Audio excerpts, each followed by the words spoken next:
This is Mike Chu. I thankfully had received my early copy of The Unseen Realm, Discovering the Supernatural World of the Bible, Expanded Edition, that has new material from Dr. Michael S. Heiser.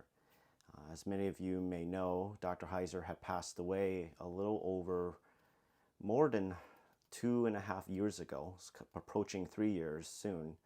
And this is essentially added material that he had written prior to his passing so that it could be incorporated and added to his original book, The Unseen Realm. This has at least 40 additional pages of content and an expanded bibliography. When Lexham Press had shipped this out, what they had done, as you can see, is actually they had wrapped it in cellophane, which is actually a very smart move because, unfortunately, as you know about the mail through the postal service, it is not necessarily the cleanest or the most safest way of sending off packages. Just to do a comparison, and excuse the camera shake, here is the original copy that I have from Dr. Heiser.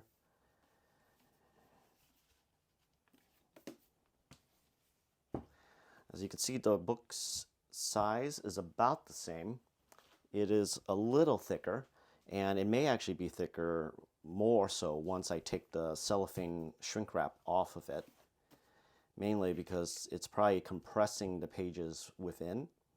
But the additional content are spread throughout the majority of the chapters in the book. And so we'll be just taking a quick brief look at what those chapters look like, how the new content has been added, and I'll probably share my thoughts and ideas about the expanded content a little later after I have a chance to read through it and see how does it incorporate into the original writing and book.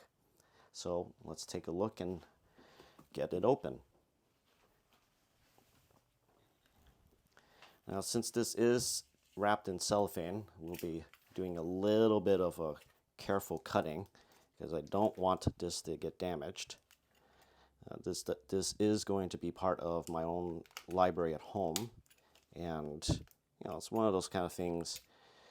Unfortunately, Mike is no longer with us. If he was, I obviously would love it if he could ever have signed it, but that is the unfortunate reality of the situation we are in. I am just glad for the most part that somehow in the midst of his treatments, in the midst of all that he was experiencing with the cancer treatments and all, that he still had time, and he still found time, made time, to actually write and add additional material. Now, some of the material, I would guess, is also coming from other places, such as the More Unseen Realm website, which was sort of a companion website that the original release of the book had. So the cellophane is now off. As you can see, and from what I hear, yes, there's a little bit of a little blurb about who Dr. Heiser was.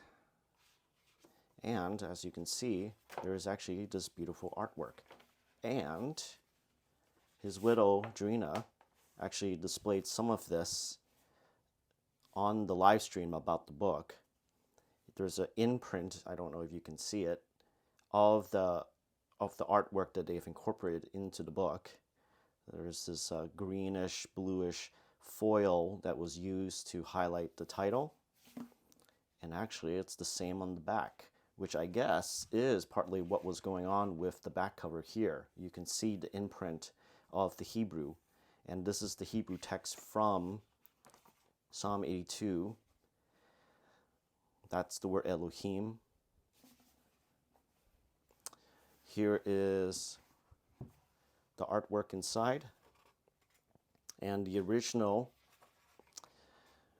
endorsements from several biblical scholars that you may recognize their names, such as Darrell Bach, John Goldingay, Temper Longman, Daniel Block.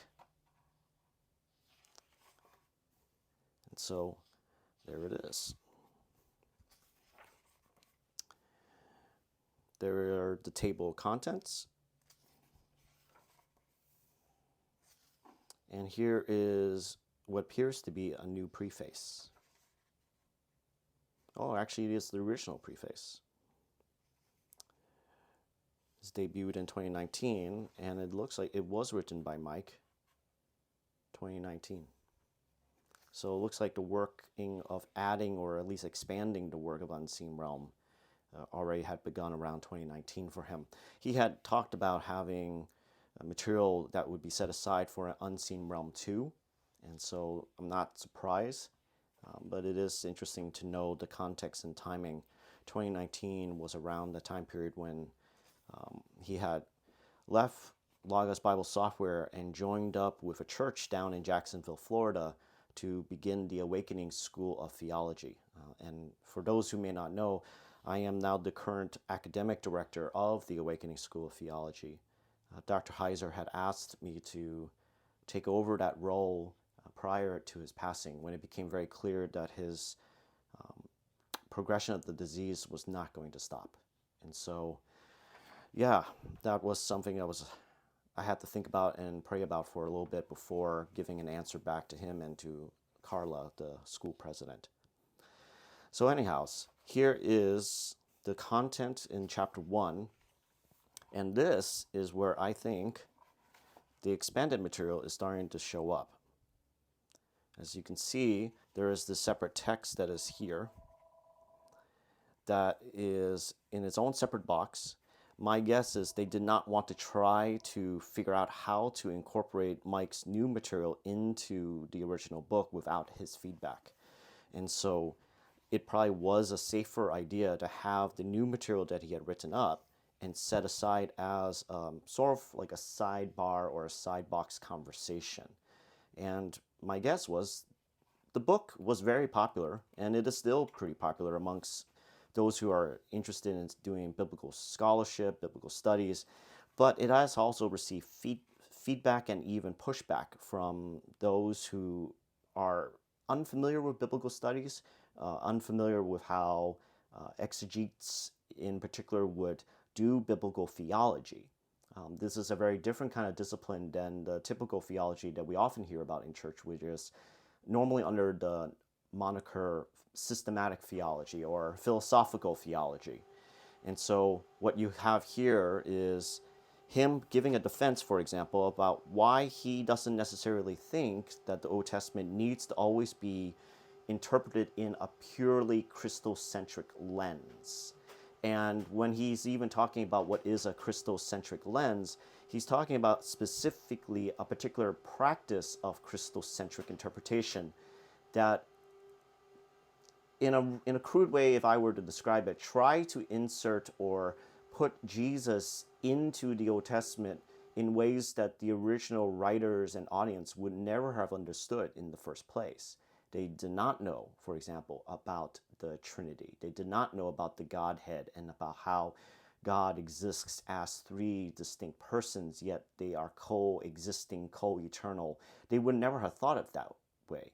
And so when we encounter verses like Genesis 1:26 of let us make humanity or let us create humanity, the us is not necessarily speaking of the Trinity. It's not of the Trinity speaking with one another necessarily, but probably in the older context that the Creator is speaking to a divine assembly, a gathering of other spiritual beings that he had created prior, who are not the creators.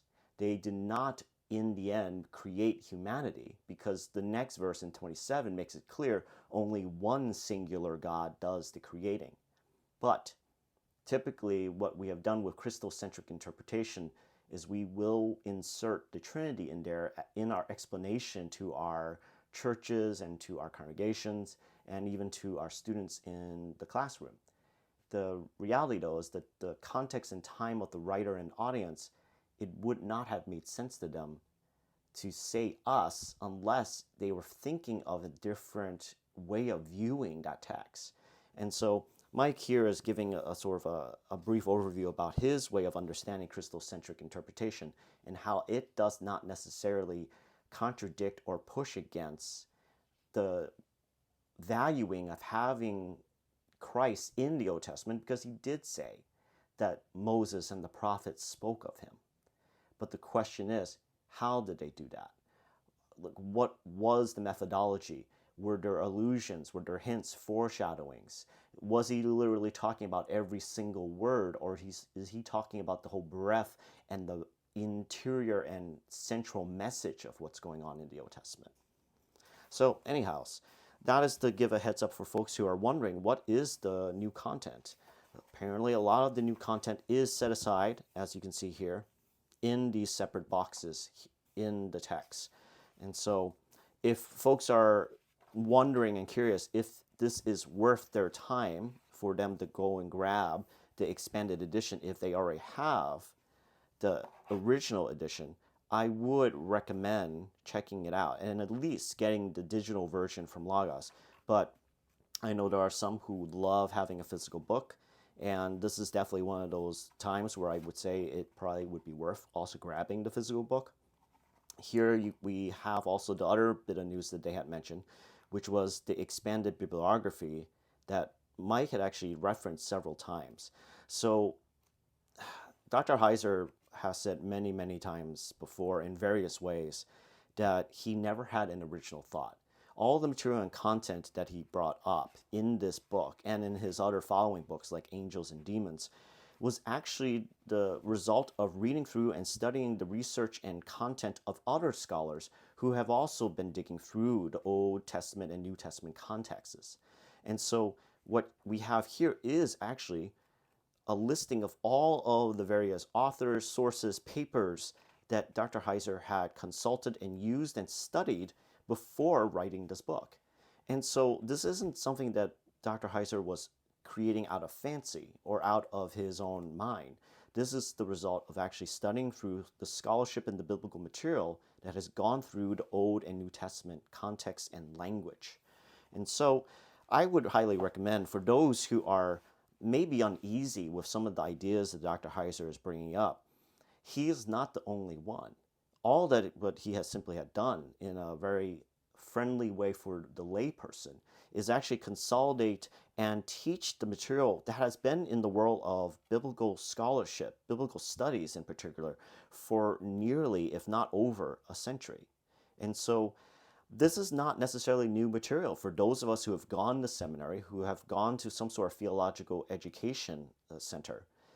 A lot of the material here is actually stuff that I have seen in my days at Gordon Conwell. And what is interesting is that all what Heiser had done was simply bring this together and knit it into, in some sense, a narrative that is comprehensible, especially for the layperson. And so even if you may not fully agree with everything that Dr. Heiser is talking about, please do not try to portray it as though that this was something that he had made up. In reality, this is actually material that has been in the world of biblical and even systematic theology for close to, if not almost, over a century. And so, anyhow, that is just a brief overview of what is going on with the new expanded edition of The Unseen Realm. If you are interested in picking this up, I would highly recommend going to the Lexham Press website or Amazon and picking up a copy. The logos.com website will eventually also have the digital version that can be purchased and incorporated into the Logos Bible software. That is in particular something I'm looking forward to because that enables pastors, researchers, other teachers to be able to create footnotes and markings and highlights and use it for other teaching type of mediums that they are invested in. And so I hope this has been a helpful video. And yeah, this is just a brief overview of the new Unseen Realm Expanded Edition. Thanks for listening.